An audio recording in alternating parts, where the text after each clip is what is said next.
My name is Danielle Hartwell. I'm 31 years old. 3 months ago, I was lying in a hospital bed with a fractured collarbone, a concussion, and 2 cracked ribs when my mother leaned over me, squeezed my hand once and said, "Sweetheart, you're going to be fine. The doctors have everything under control." Then she picked up her purse. I thought she was going to the cafeteria. I thought my dad was finding parking. I thought someone in my family was going to stay. Instead, my father appeared in the doorway, wheeling 2 carry-on bags. "Mom?" I said. My voice came out smaller than I intended. "Avery's recital is tonight," she said. "We can't miss it. You know how much it means to her." "I have a concussion," I said. "The doctor said someone needs to stay." My father shook his head slowly, like I was being unreasonable. "Danielle, you're 31 years old. You don't need us to hold your hand. The nurses are here." And just like that, they walked out. I watched the door swing shut behind them through a fog of pain medication and disbelief. The nurse who came in to check my IV saw my face. She didn't say anything at first. She just adjusted my pillow, checked the monitor, and set a box of tissues on my tray table without a word. What I didn't know then was that she'd been watching my family for 2 days. And what she knew was going to matter more than I ever imagined. Before I tell you what happened next, please like and subscribe, but only if you genuinely enjoy this story. Drop a comment below. Where are you watching from and what time is it there?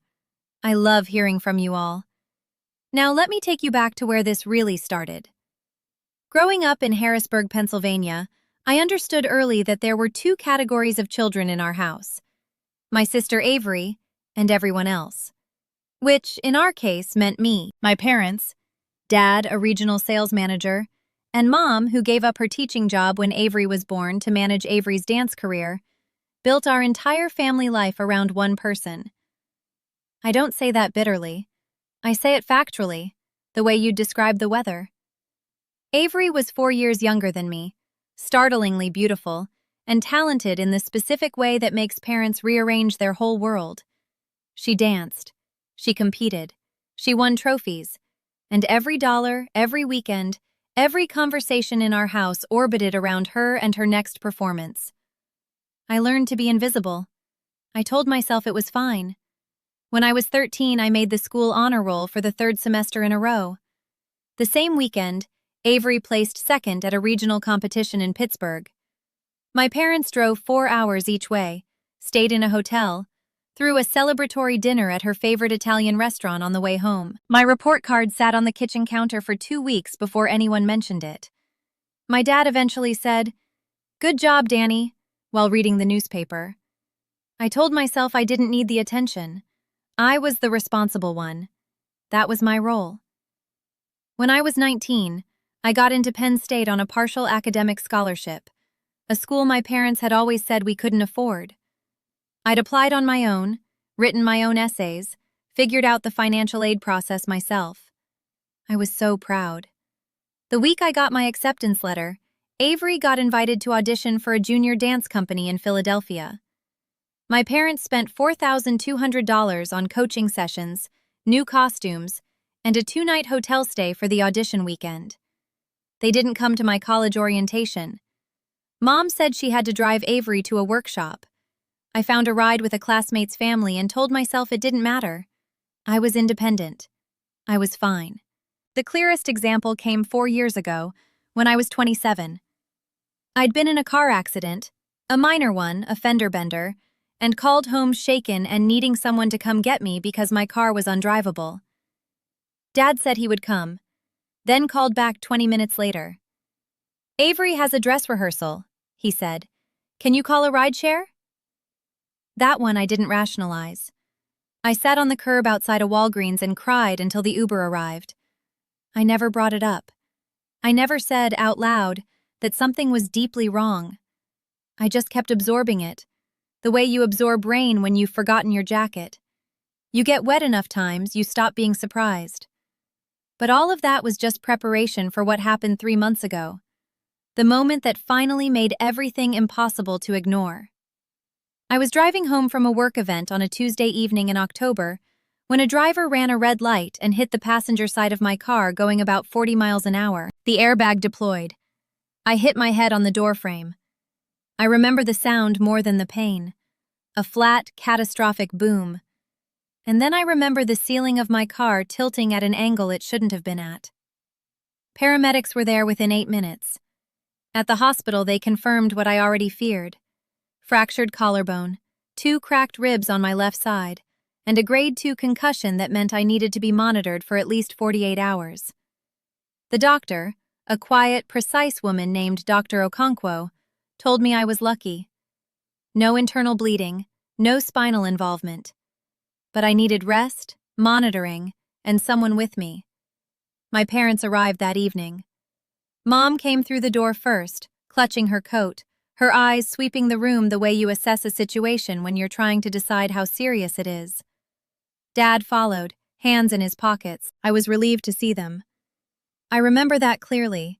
The specific exhale of relief when you realize you don't have to be alone anymore. They stayed for 2 hours. They asked the doctor questions. They watched me eat half a bowl of soup. Mom straightened my blanket. Dad told a story about a work colleague who'd broken ribs skiing and was back at the office in 2 weeks. It was almost normal. Almost. Then Mom's phone buzzed. She looked at it, then looked at my father. "Flight's confirmed," she said. I thought I'd misheard. "What flight?"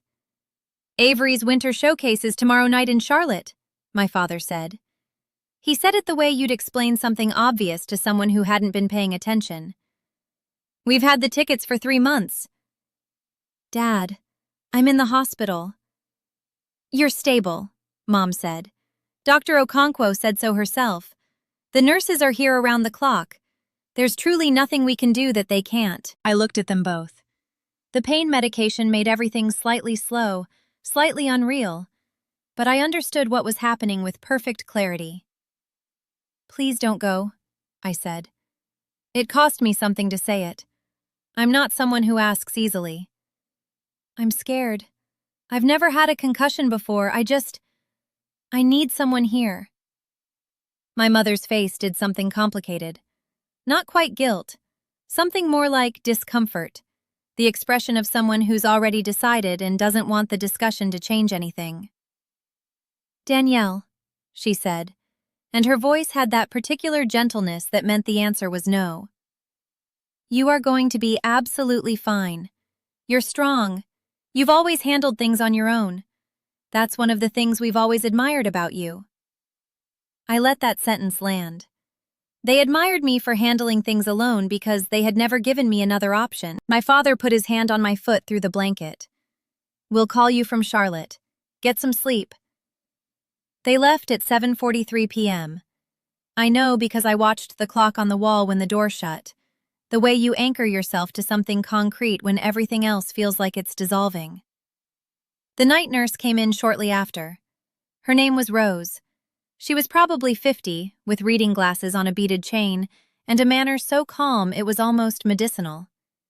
She checked my vitals, updated my chart, and then did something unexpected. She sat down in the chair next to my bed, not standing the way nurses do when they're efficient and busy. Sitting. "You have anybody coming tonight?" she asked. "No," I said. She nodded like she'd already known the answer. "I saw your folks leave. Took a big bag." "My sister has a dance recital," I said. I don't know why I explained it. Maybe because saying it out loud made it sound even more impossible than it felt. Rose didn't say anything for a moment. Then she said, "I've been doing this for 22 years. You'd be surprised what nurses see." I didn't ask what she meant, but I found out later. My best friend from college, a woman named Priya, arrived at 9 p.m. that night. She'd seen my text, left her dinner party, and driven 45 minutes.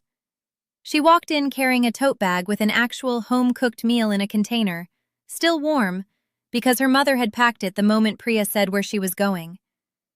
"Where are your parents?" she said, looking around the room. I told her. Priya set down the bag very carefully. She has a way of going still when she's controlling her reaction. her face neutral, her voice measured, that I've always found both admirable and slightly frightening. "They left you," she said. "They said I'm stable." "Danielle." She sat down, took my hand, the one without the IV, and looked at me directly. "You have a concussion and broken bones.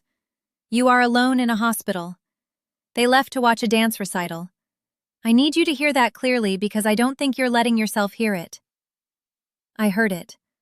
For the first time in maybe my entire life, I let myself hear it without explaining it away. Priya stayed the whole night. She slept in the chair, wrapped in a hospital blanket, woke up every time a nurse came in, and was there when I opened my eyes at 6 a.m. feeling like I'd been hit by a car, which technically I had. Over the next 2 days in that hospital, I had a lot of time to think. Priya brought her laptop. We started looking at things together. I wrote down the numbers, the way I'd been afraid to before. In the last 5 years, my parents had spent approximately $38,000 on Avery's dance career. Lessons, competitions, costumes, travel, coaches. I knew this because Dad had mentioned it once, proudly, at Thanksgiving. In the same period, I'd received a birthday card with a check for $100 most years. Once, $200.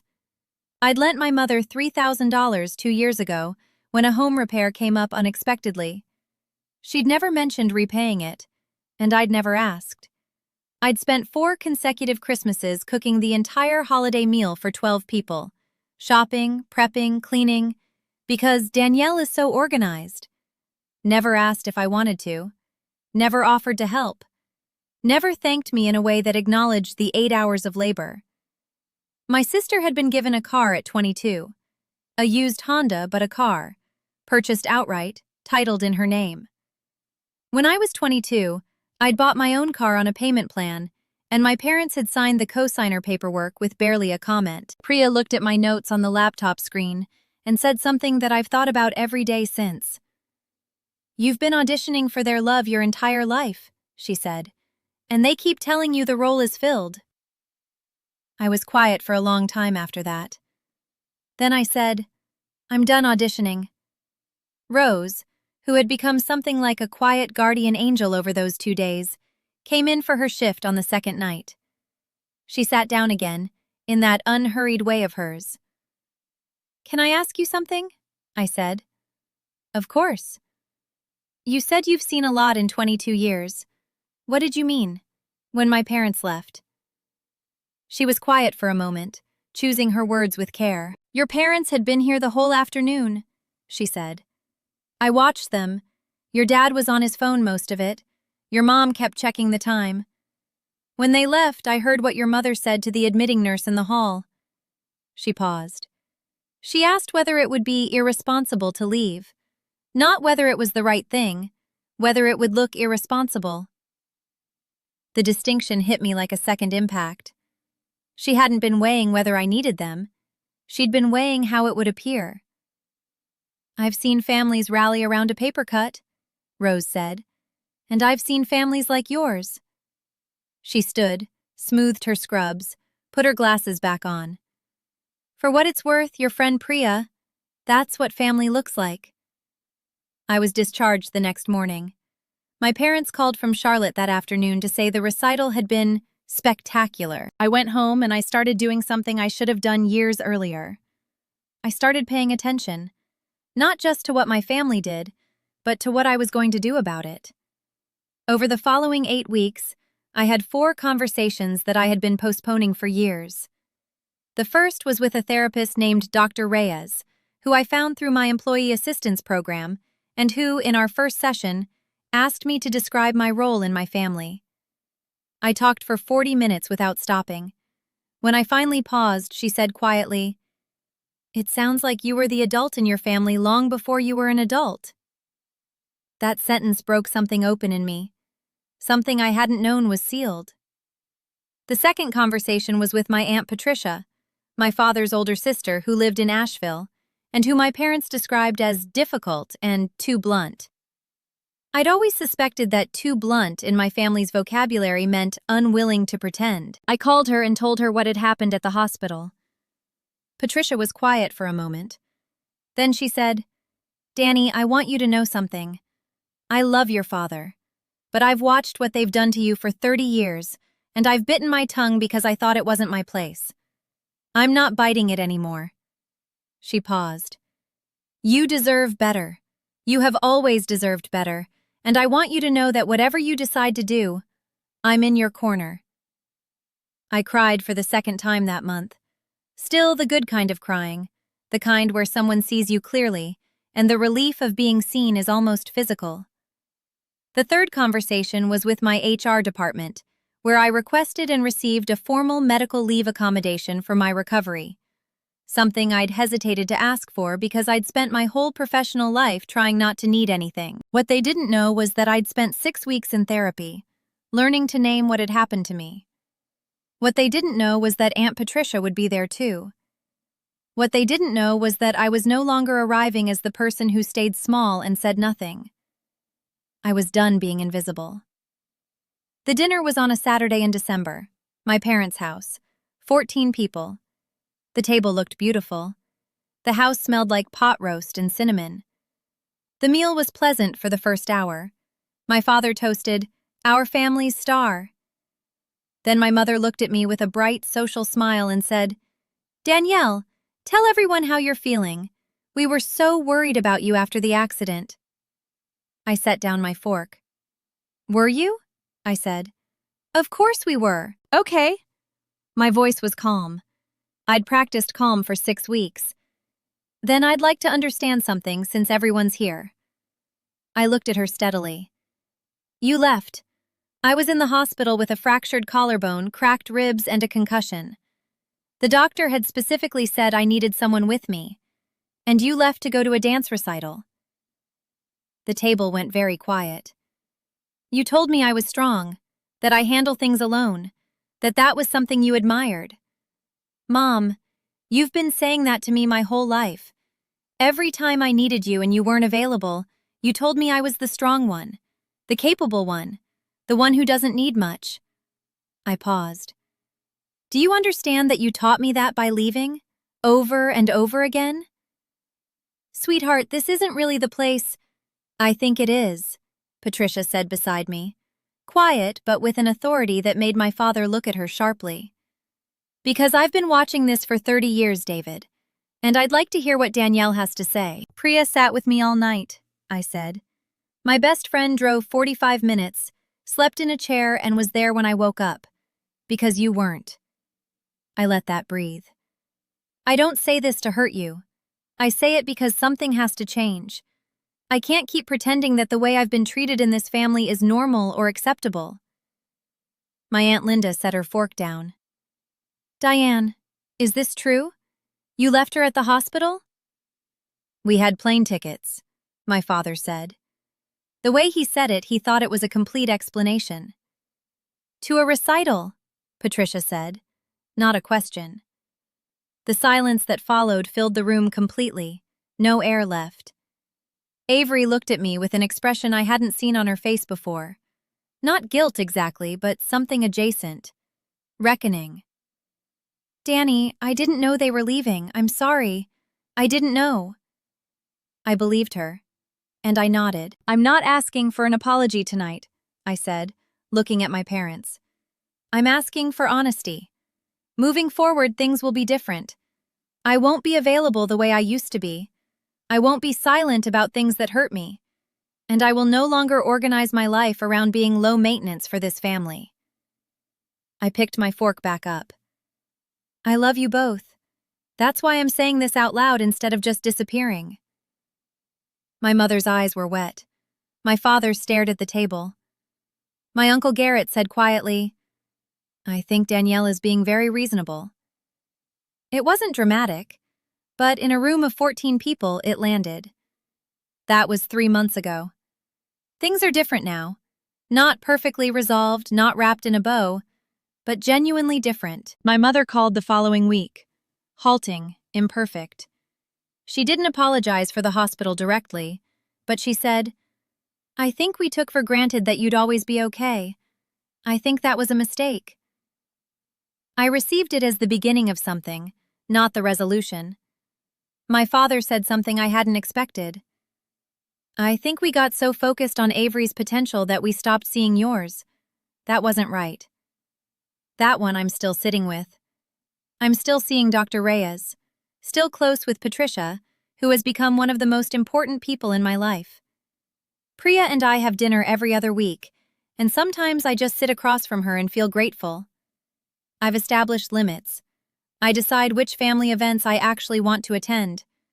I've asked my mother to repay the $3,000, and I'm holding her to that without apology. And I think often about Rose, that nurse who sat down beside me in that hospital room and gave me her time and honesty without being asked. She saw not just the broken bones, but the larger fracture.